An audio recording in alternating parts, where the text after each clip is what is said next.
Good morning, everyone. Great. I love these homeschool roundtables already. I was looking forward to this today because while I'm on the back end of some homeschooling, and there's some ladies on here today that are on the have have ran through the finish line of homeschooling. They now have grand littles coming in that are entering the race. And so they're either supporting them in that position with their children, they're supporting children, or they may be taking that on themselves. So I encourage you that if you think you're like, this call is not for me, maybe you're done, we need you. I remember being in Mary Kay, and they would tell us, you might not need the meeting, but the meeting might need you. So you might not need the homeschooling, but this homeschooling call might need you. So we appreciate the ladies who've hopped on this morning to kind of help at the roundtable, who have some stripes, have done this for a while. And I know that I have Debbie on here and Crystal. They've jumped on with me this morning to help, because I know both of them have been super instrumental in helping me with things that I've had. I'm teaching my grandchildren via Zoom for several months. And I know Debbie, starting out, I was a panic mess. I don't know what to do. And she literally just took all my panic and went, whoosh, and I got hyper focused. So, we're talking today a little bit about how to keep the wiggles out of your kids. How do you help them pay attention? And we're not just talking about the little littles, but how about your teenagers, keeping them? You maybe they just get wiggly, and I get wiggly. Come on, let's be honest. So how do we how do we keep the wiggles out? What are some things? Some of these things they're worth repeating, because it might be something while you're like, oh, I already know all this. It might be something that you've forgotten, and someone's going to bring up that one thing that could unlock something for you and help. Good morning, Candace. I just saw you pop in. I got to say hello. Good morning. So I'm just going to share my screen here and just go over just a couple quick things, and then I'm going to open up the roundtable for everyone to be able to start chatting. But I guess you should start from the beginning. That's always helpful. Close your eyes. Okay. All right. So first thing I wanted to tell everyone this morning is you are not alone. And what does this mean? And I'm going to, if you're on here helping, and we want to say special thank you to Tish as our co-host this morning. She's helping to do the recording and let all of you in. But some of us you might be on here and you're like, I don't even have kids, I'm just hopping on. But we often think we're the only one. And I don't know why we still think that, especially in these days and times when we have such great access to social media. To the one benefit is you can look around and see there's other people as crazy as you. There's other people going through your same cray. There's other people who might be struggling with the same thing.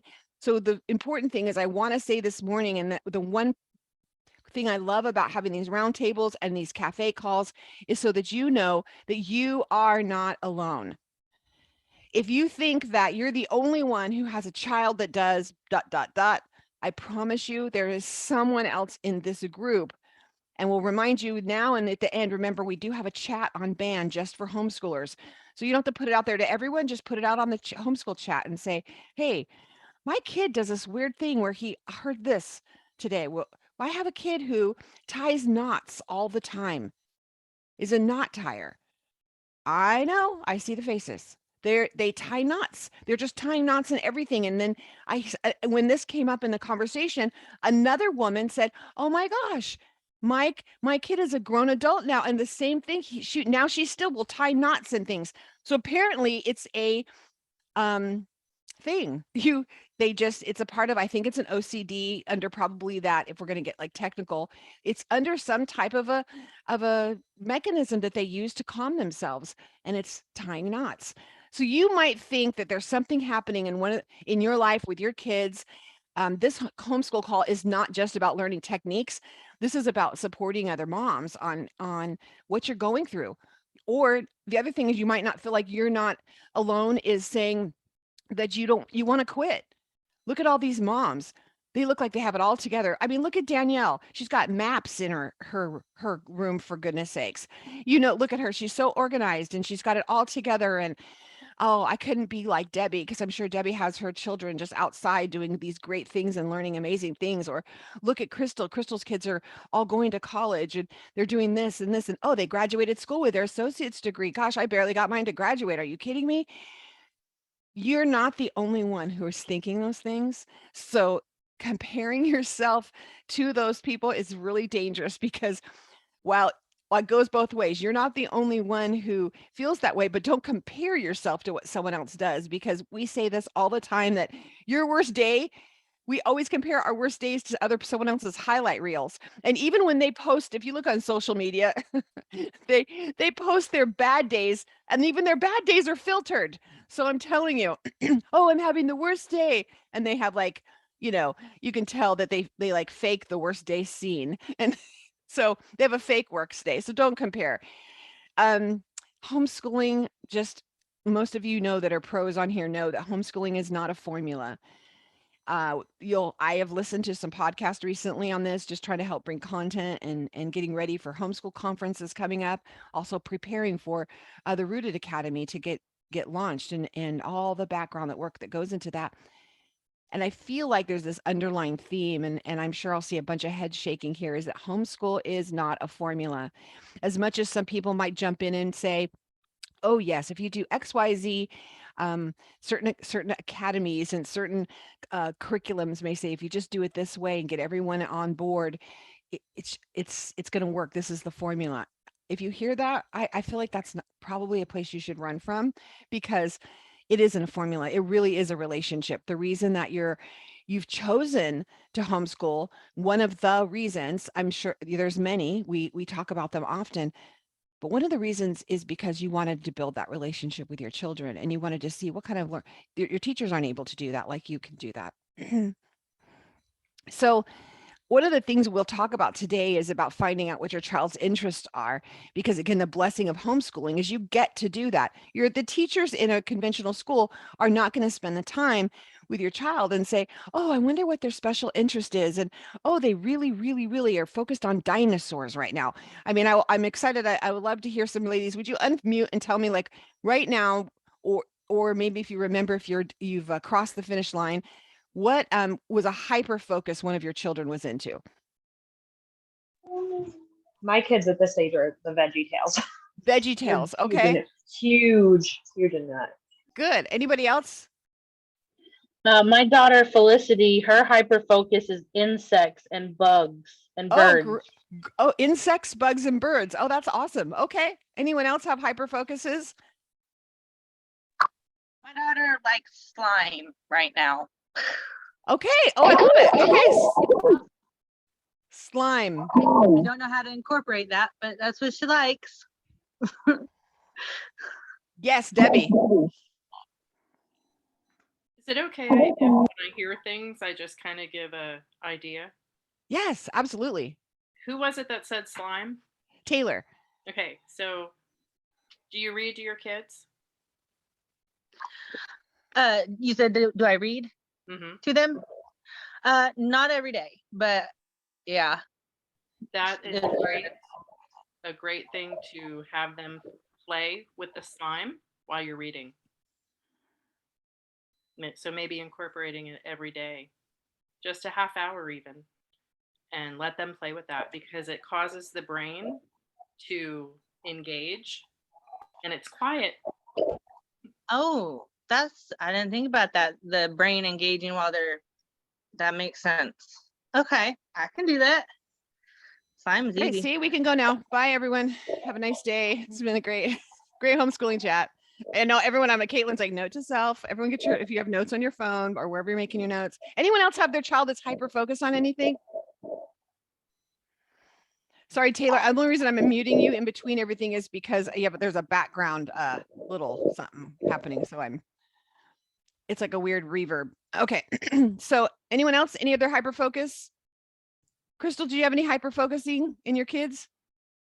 Oh gosh, I can't remember right off the top of my head. I know that I had one child that was not necessarily hyper focused on things, but she was hyper focused on planning. She had to plan everything. She spent hours trying. Candace, stop. She had hours trying to plan things. But I just wanted to go back. Candace? Is it Candace? Are you telling on your daughter? It is her? I didn't say her name, but hey, she would spend 7 hours planning something and no hours doing her school. So she was hyper focused on planning. But anyway, I wanted to touch base on Debbie. what she said about, the slime. I used to have blanket time for my kids, and I had a blanket that I would put on the floor and put special toys specifically on that blanket. And then I would read to them, and they had to stay on the blanket and play with those toys. And then when our reading was done, the blanket got picked up with all of those toys or all of those sensory things. So, and it would mess with their sensories, like it would be crunchy things, or it would be rough things and soft things and slimy things, just different sensory things that helped with keeping their brain engaged.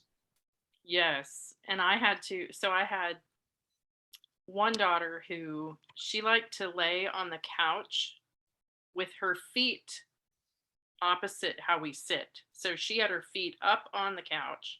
She's laying down on the couch and her head is down almost to the floor. So backwards, because that again engages the brain when you're upside down, and it's very calming.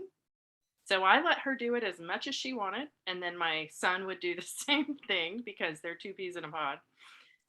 Or we would go out and swing. So this was while we were reading, of course. But yeah, the sensory play is awesome. Let them pick what they want, do what they want. That's a great. Danielle, what are your hyper focusing happening right now? My oldest loves video games, loves it. So one way that we incorporate that is like with history. If we're learning something, our first day of school was actually yesterday. We're learning about ancient history. So what I have her do is I give her an assignment after we're done reading, and she will build like a little something that has to do with what we're learning. We learned about like Mesopotamia. So she could make a little map that had like the two rivers and make it fertile, or she could build, we learned about Jericho too. So she could build a city that had a wall, different things like that. So that's one thing that we do. Very cool. I mean, and I don't have, I think, well, my input from like my granddaughter, and we'll talk about why is, we're talking about incorporating their interests on here. Oh, my mouse is hypersensitive. Incorporating those interests, you're hearing different ladies tell how they do that is, I mean, I used a Barbie as my granddaughter was hyper focused on Barbie. So I use that for math, like, and she's kindergarten. So I'm like, now go pick your 10 favorite Barbies. Okay. Bring them back on, lay them on the table. Okay. If your sister takes 2 of those Barbies away, how many Barbies do you have left? If she took all the Barbies away, how do you know? Or if we add a Barbie, that using what they have to help them learn, if they have the wiggles, is really helpful. And then again, we've just heard a few examples of hands-on. How do you get them to have hands-on learning? Because who really in here, there may be one, so I won't say it's a bad, but who could really sit still all day long and listen to people teaching and just sit and not get the wiggles? Everyone, I think, wants to have some type of a hands-on, even if you're having a fidget spinner. You need something to have, something to be pop, even those little things they have now that you pop, the little fidget poppity things that they can sit and play with those. They don't have to be loud, because I was thinking of Crystal saying they had crunchy things. I'm like, I would be like, stop crunching, I'm reading. So you would not want me to be your homeschool mother, because that would be me. So Candace, you were blessed. Be blessed today. Oh, perfect. Yes. Just something anything without noise, and they can sit and play with it. I already can see my granddaughters. That's a tip I'm taking.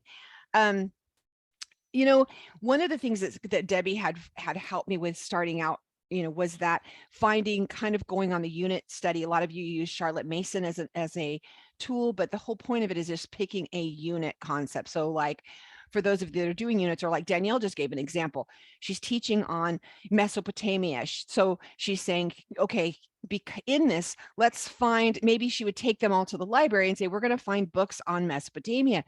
If they're involved and they're part of the decision, this goes with their food. So we can, we have ladies on here who have littles who maybe have a hard time eating. If you get them involved in making it or making the decision, then they're going to be more invested in that decision. It sounds simple, but it's even with picking clothes out. I remember when my daughter was little, just picking out 2 outfits and saying, which one do you want to wear? Because I was a single mom and I didn't want to have that fight every morning on what she was wearing. So we laid 2 things. I had 2 things laid out and she got to pick which one. She was invested in the decision. I think that builds some decision making for her as well, and confidence. So I think that if you incorporate them in those, if they have an interest and you incorporate them in that decision making, then they're invested then in that decision. Now, this could be the devil, but it also can be your friend, and that is YouTube. YouTube can be the devil. You want to be careful. I was seeing some things that kids were able to watch. I was like, oh my goodness, they're not blocking this in any way.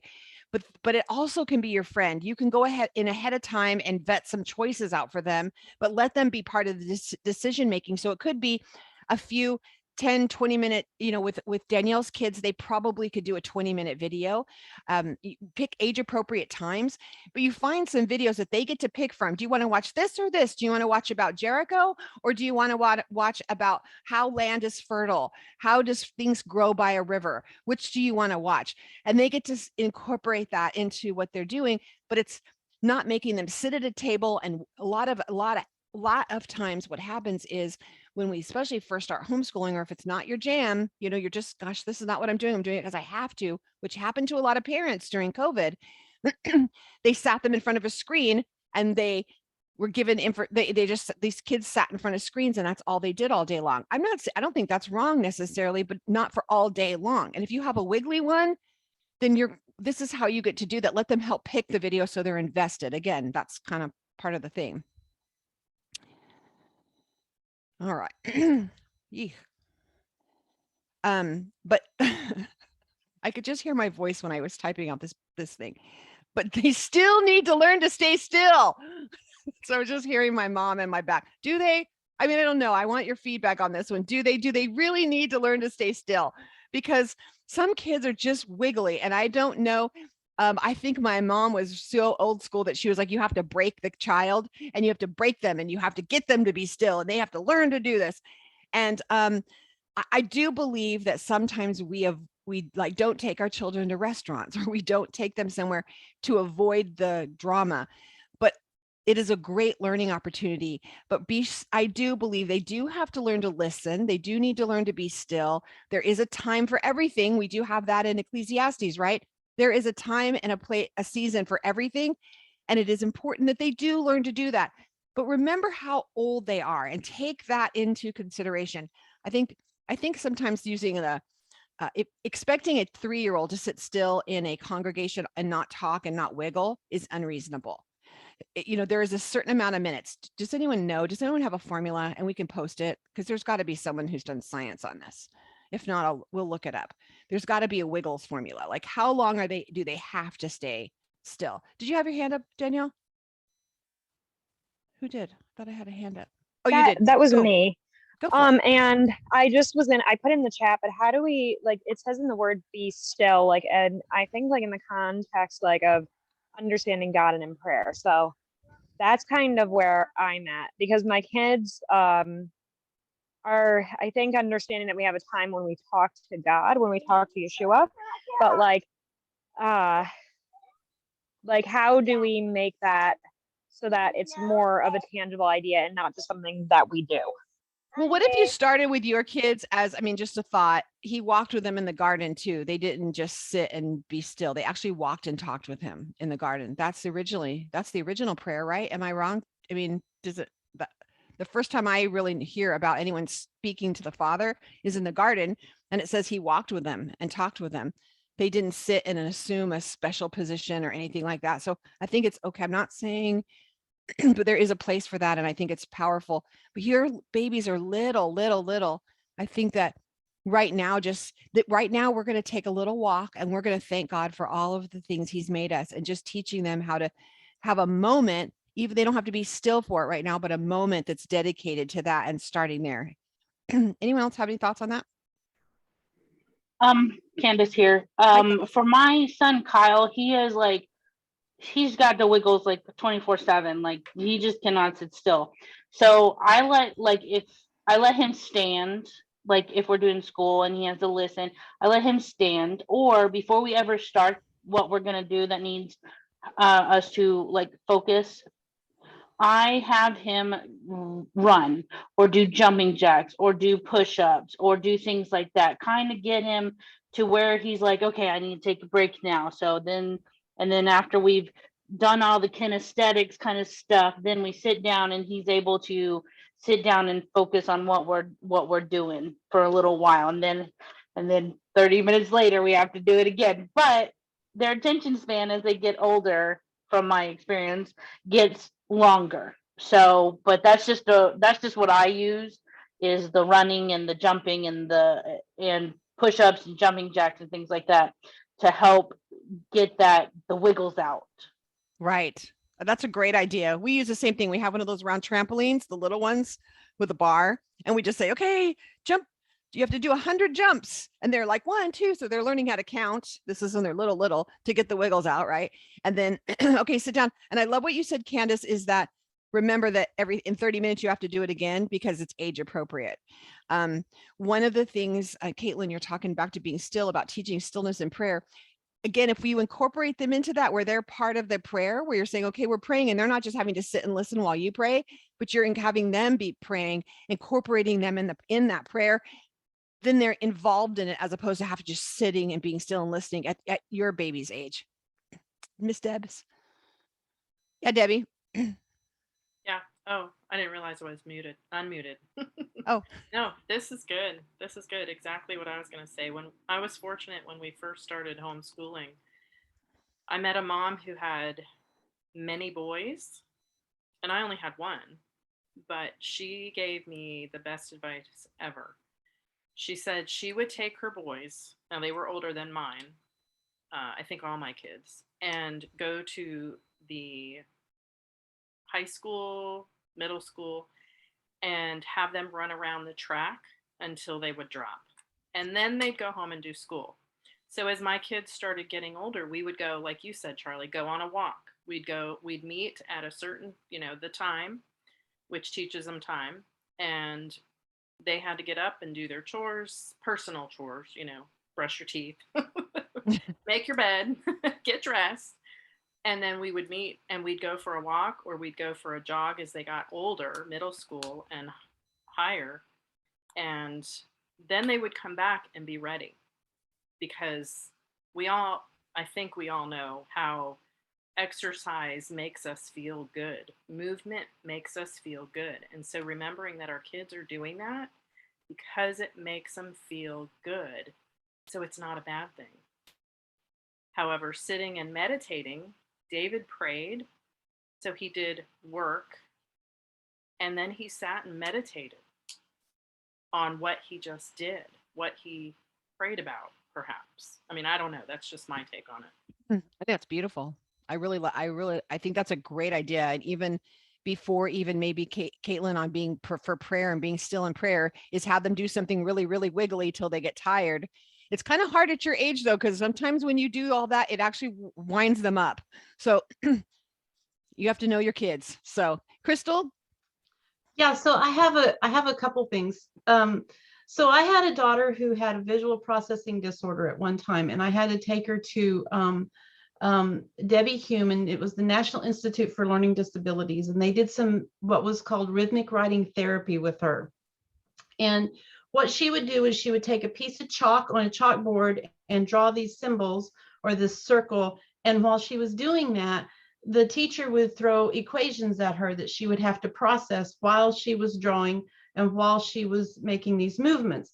And what was happening there was, in the process of smelling the chalk on the chalkboard, and the process of feeling the chalk on the chalkboard, and the process of moving her arms in certain directions, or just the movement, she was creating neurological pathways that were only produced through multiple sensory perception.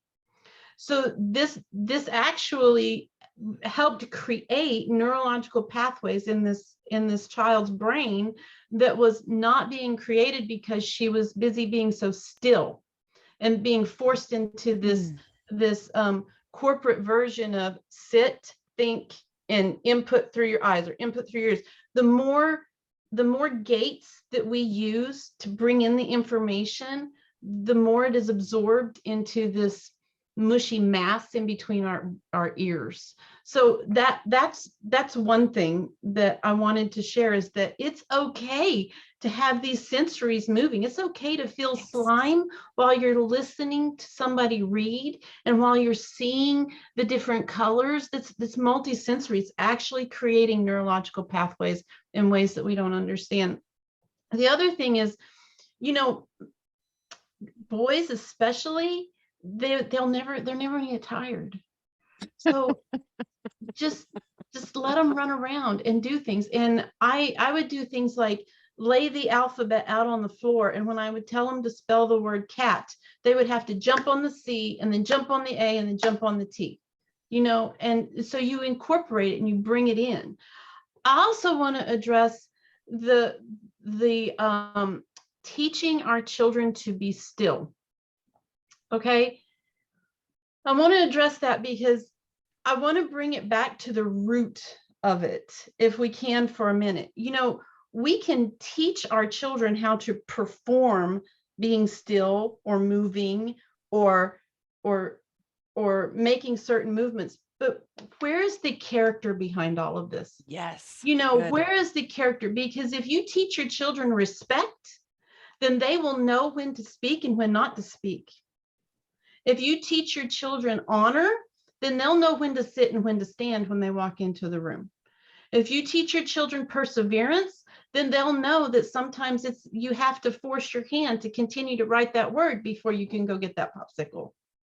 If you teach your children character, all of the other wiggles are going to work their way into it, because it's like a sifting, right? It's like a sifting. We start with the heart, and out of the abundance of the heart flow the issues of life. So I always bring it back to character. There's a difference between being quiet and being still. All right. So when I have to, I'm just going to disagree with you for a minute, Charlie, about the 3-year-old in church, because you can teach your 3-year-old to be quiet in Well, church. I did, but I did it the wrong way. Oh, For absolutely.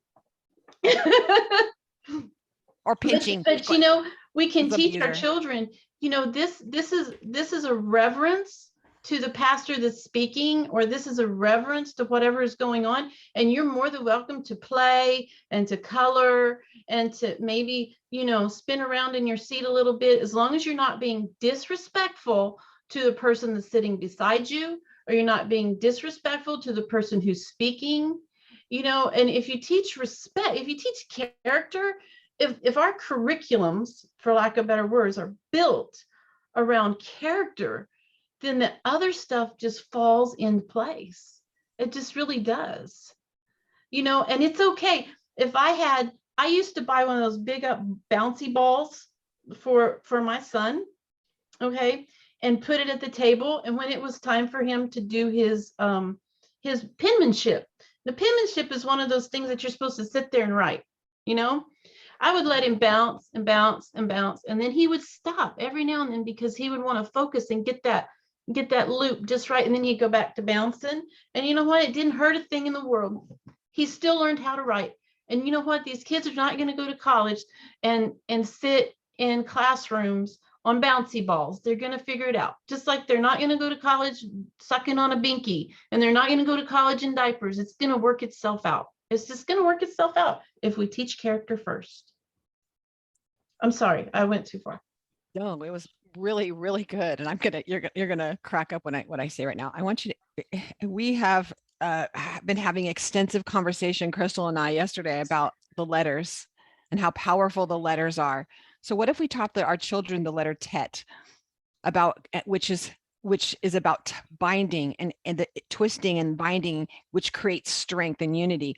So, and Tet, one of the other words, if you want to think of, like, we think about they that wait upon the Lord, right? Kavah. If we waiting, what does it look to wait? It's an action. Being still requires as much strength as going. So teaching them the character, teaching them, you can incorporate your Torah teachings and your letters, and you can teach those things in that. What does this look like? And I love the character of this. I know you used a character-based curriculum, correct? I use character first for teaching character to my children, which each character trait had 5 I wills, and they had to memorize the 5 I wills for each character trait. But you know, you were talking about unit studies. You can take any curriculum whatsoever and you can turn it into a unit-based study. So like if you have character first and you're using I don't know, some other type of curriculum, you can pull that data in and use it across the board for all of your children. Mm-hmm. You can. It's great. But it was character first. And just I am just yay. I see that Tammy made consistency such a big thing. Oh yeah, they do, Debbie. They do make those ball chairs now, which really is also going to build their core. So so I love that we're incorporating the why. It's kind of teaching them the why too, the critical thinking of it. If you're saying I'm teaching you that this is why we do it, it's because we're bringing honor to someone else, and this is how we honor people is by listening and being good listeners. That's how you bring honor, and you're teaching the character of that. So I'm going to keep going, and then I will open up real quick for the rest of, we'll just do the Q&A. Again, tips. First, you might check to see if, oh wait, I don't think I'm sharing, am I? Exit, share my screen. Am I sharing? No. Good morning. First, you might want to check to see if there's an underlying issue, because sometimes there might be an underlying issue and that's needs to be addressed, or you need to accommodate that or use different teaching skills. I know Danielle has had to do that in hers. She's found out, okay, there's some underlying issues. There's some issues that we have to deal with that cause maybe my child not to, maybe they're not reading, because I had little kids here this weekend, and both of them have come from their foster children, and they both came from home, a mother who was addicted, and they have extreme ADHD. So being able to know that there's an underlying reason for the wigglies is also a way then you can accommodate for that. And you know that you can still give them wins instead of screaming at them and having them do something they can't do. And let's be honest, so you aren't so stressed out and freaking out because you're like trying to put a square peg in a round hole. You know, you step back and say, and you're not alone. You're not evil. You're not mean. I'm sure you can reach out to different mothers on here to say, I've been through that. I was the one who was trying to fit in the hole, until you realized, wait a minute, this is not the hole for this piece. And you have to realize you have to step back and you have to do some adjustments. I know this seems silly about practicing what you preach, but the wigglies, but sometimes your kids can watch you, like you're jumping from, you're standing, you're wiggling. They don't see you modeling how to sit and be still. They're not what you, because maybe they will see you do it, but you're watching TV and then you jump to do this and you jump to do that. Maybe they need to watch you just sitting and reading, and you just model for them being still. Sometimes more things are caught than taught. Rewarding attention. I've heard about, you know, this is the time when we have a blanket out and we get to play with these special toys. I would do a thing when I was working and my daughter's at home, that I would have a special toys that while I'm on the phone, or while I'm teaching something, or while she could only play with those toys during that time. So she actually looked forward to the time that she had to be still and quiet, as opposed to it being a punishment. So finding ways to actually reward the attention. Another opposite way could be if you set the timer, and once you have hit that be still time is up, then you're rewarded because you get to play with something that you really love to play with. There could be a reward for it. And then teaching them getting organized, especially as they get older, teaching them to-do lists, teaching them how to make their calendars, teaching them how to set an alarm for themselves. And I heard Debbie say, teaching the time, saying, okay, we're all meeting at this time to do this. I think that's a great idea. We were talking about going to amusement parks when we were kids. My husband and I, we were saying, gosh, our parents, we went to the Amazium up here, which is amazing. If you come up this way, we'll take your kids. And we got there and we were looking around and we were watching all of us helicoptering over our children. Like everybody was just like making sure, because we're so concerned, like our children were going to get abducted or something. And we were giggling, saying, remember when we were kids? Our parents were like, okay, bye. We'll see you meet us back here at 4 because we're leaving. And that was it. Like they would be like, get away from me, go play. And you just didn't do that. And it was, now we don't even teach our kids. So when I heard you say that, teaching your kids to tell time by just saying, this is what time we do this, showing up for the lesson. This is when we show up for this. It's really good. The other thing I do want to incorporate into this, and I'm kind of glad Debbie's on here for this too, is could this be food related?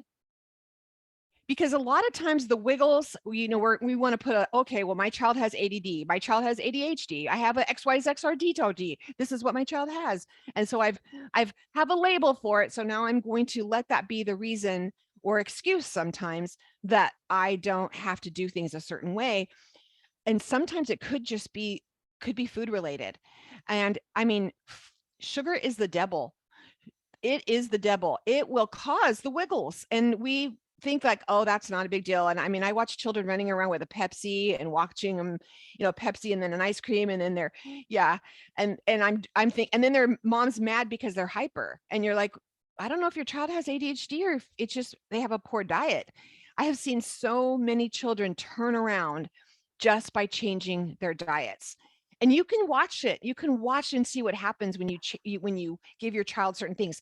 Now, if your child has a propensity to maybe or they do have a diagnosis of ADHD or ADD, you will want to be and pay specific awareness to red dyes, yellow dyes even in the foods. And you will see a big difference just removing those things. And let's remember, most of those food dye colorings, especially red, it's not biblically clean.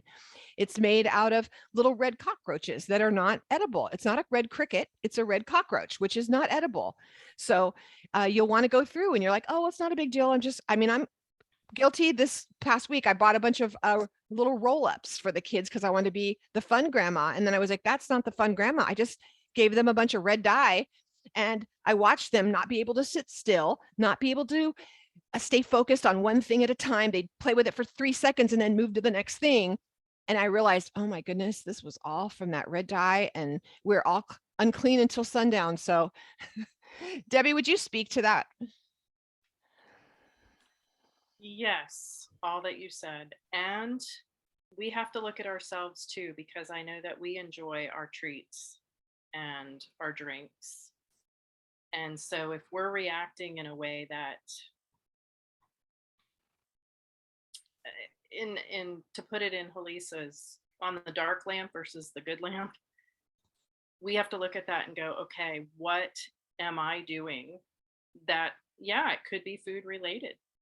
Foods affect us as well.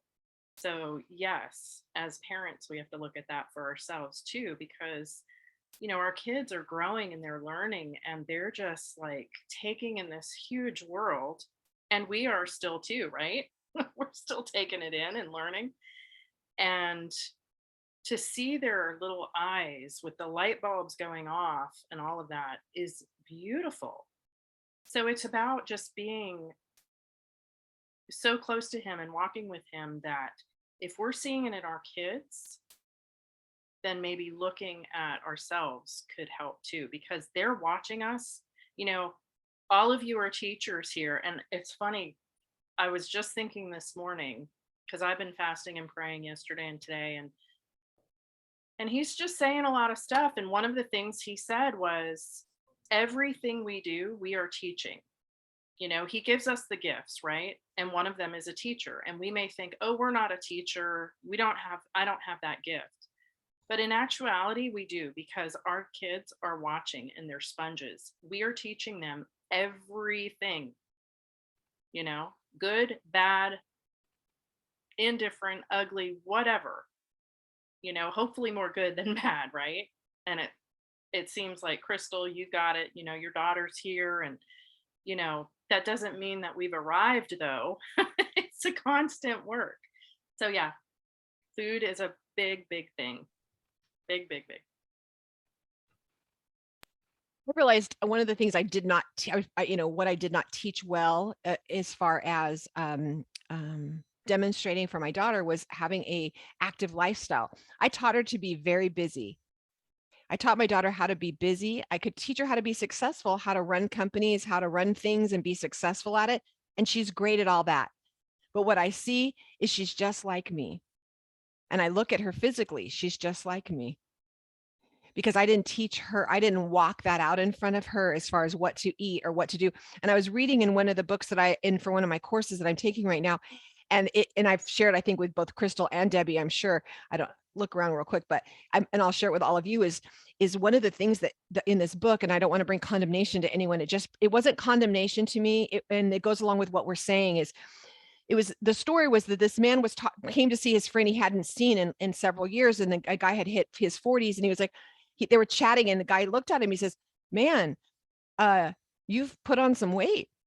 And he's like, well, I'm 40 and I just, what you do with the kids, we're all eating and, I'm putting on some weight every little bit every month. And he's like, okay, but your physicality doesn't represent the excellence of God.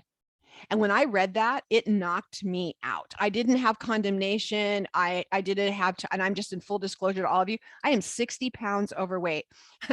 And knowing that when I read that, it was some of it is medical. I've gone through series and series of steroid treatments and things, and I can give all the reasons why this happened.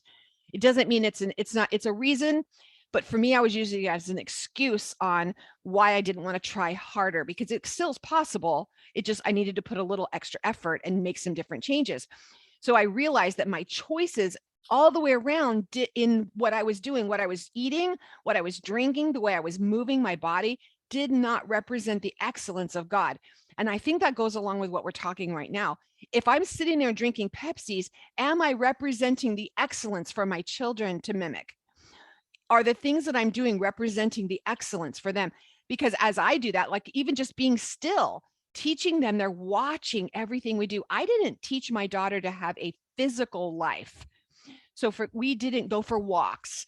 We would walk the dog occasionally, or we did a lot of camping and we did hiking, but on a daily basis, I didn't go outside and play with them, or she didn't see me exercising. I might have gone away to a gym every once in a while, but she didn't see me have a gym bag. And that was part of my life, was going to the gym.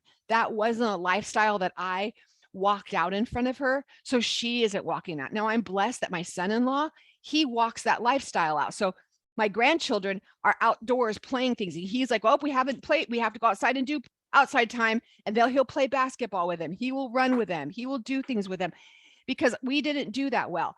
No condemnation, but I get to do it now. It's all him. Yes, Debbie, go jump. I know you're gonna. I was just gonna say, I wrote down condemnation. Yeah, none of this is about condemnation. No. And I raised my kids with, we want them to hear our Father, right? We want them to hear him when we're reading the word, when we're talking with others, all the time. There's 2 C words: condemnation or conviction. And you have to be close to him to know the difference. Is it condemnation? And that is not of him. It's from the enemy, whatever that enemy is. Okay. Usually it's ourselves. Or is it conviction that he is saying, hey, Debbie, maybe we should do it this way. Maybe you should put down that instead of putting it in your mouth. Yeah, this is not who you are. No. And you and I have talked about it. Excellence in him. Are we representing him in everything we do?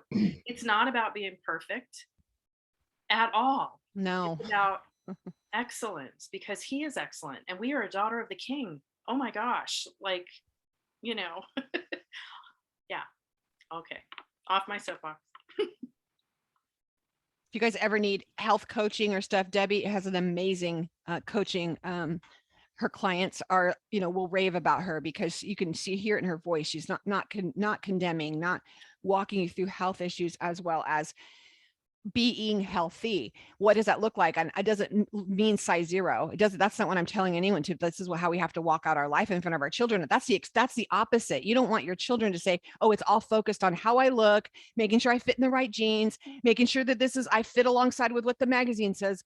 No, it's that they watch you on your knees. They see you sitting and resting and reading a book. They see you doing self-care and taking care of yourself. They see you walking. They see you taking care of you, because the other part of that is you can't give out of an empty cup. So self-care is something that you have to do. And to be able to run around and do children, you have to have energy and healthy. And what is zapping your energy? It might be red dye 40. I'm sorry, Tammy, go ahead.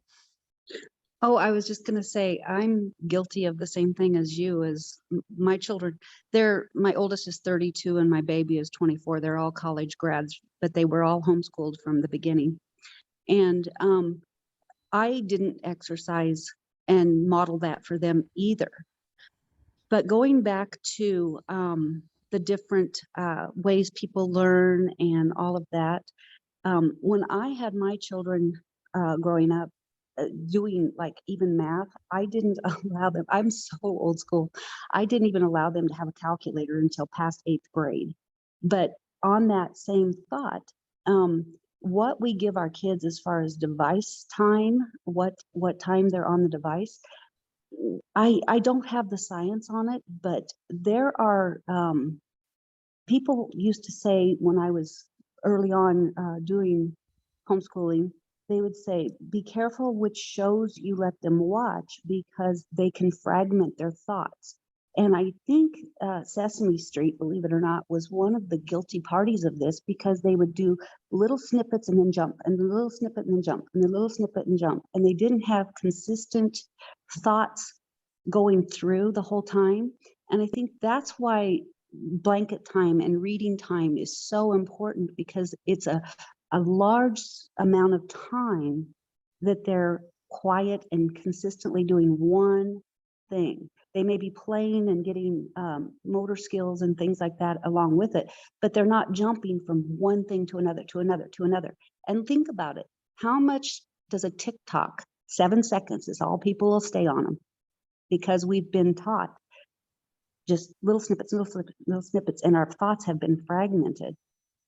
So I think it's really important to build thinking skills. And one of the first things that and a veteran homeschooler told me when I was first starting out was to get the thinking skill books, the logic thinking, all of those kinds of curriculums built into my curriculum, and it's paid dividends. When my children went to college, that was what sustained them, was their ability to think things through from one thought to the next, to the next, to the next.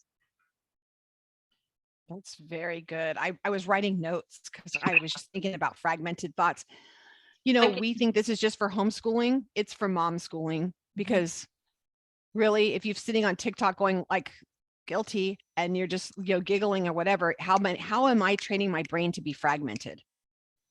Yeah. If I could just jump in there right quick, one of the therapists, when I was going through with my daughter, she said, don't forget the DSS,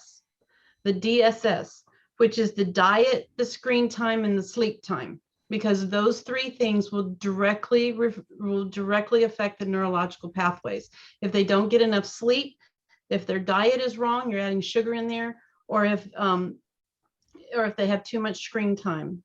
So the DSS is very important to pay attention to, those 3 things. And I also wanted to touch base about what you were saying about what we emulate to our children. Our children want what we have, whether we realize it or not. You said Charlie, you said your daughter, she's just like me. Well, it's because they want what we have. But what about if we give them our victories as well? Why don't we not just give them our struggles? Why don't we give them our victories too? So when we find that we are struggling with our diet, we're going to find that our children are struggling with their diet.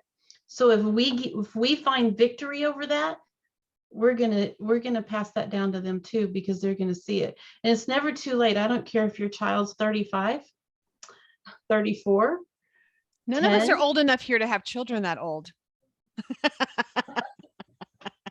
When they see your victory, they're going to want your victory just like they want this, just like they want your struggles. They're going to want your victory. They're going to chase it. Yeah. So we have to pay attention to the DSS. We have to pay attention to the 3 C's, and we have to give our children the victories. Yes. Agreed so much. And even with because there's a few of us that have adult children and with grandchildren of our own now, it's okay to go back to them and say, hey, this thing back when you were growing up, I didn't do that right, and I'm sorry. Because maybe we're seeing it acted out in them now with our grandchildren. So it's okay. Like, go back, apologize, do the thing. We can't have the excuse Oh, I didn't know back then. You know now. Sorry. Off my soapbox again. You know now. You're now. like, sorry, I got on this call. And that's conviction versus condemnation. Like, Yes. it brings life. He wants life. Amen. Danielle. On the topic of like keeping attention and all of that, for those of you who have children that may have neurological differences, I found a really awesome way to encourage focus, logic, and all those things. It's called dyslexia games. And what we do is we will pull these out while I am reading to them. So it gives them puzzles. There's like a whole different set, but basically it will give them puzzles and they have to figure out what is missing and fill that in. And there are series. So you start out with series A and it goes all the way to series C. You can use these up to children that are in high school. And I've found that they're very, very helpful in keeping my children's attention, giving them something to do while I'm reading to them. They retain a lot more, and it's also helped with their math skills tremendously, and also with reading and being able to comprehend what they're reading. Little things and little details will stick out to them more than just the basic like overall concept of the story. So it's a phenomenal resource. And Very even cool. if your children don't have dyslexia or anything like that, it's great and it's totally worth the money. What's the name of it again? It's called Dyslexia Games. You can find it on dyslexiagames.com. Thank you. And she can post that also over in the chat group. So I'm going to just read something to you guys and then we'll stop the recording and we can open it up for you guys just to talk. But I put the last slide on there. If you guys saw it, it said, be the sun. I'm going to read a story. You may have heard it before, but again, worth repeating. The sun and the wind had a competition to see who could get a child to take off their jacket. The wind blew hard, but despite its best efforts, the child only held onto its jacket even tighter. The sun then took the turn and simply warmed up the child, and the child naturally took off its jacket. When you want your child to do something, do you get angry and yell like the wind, or are you patient and gentle like the sun?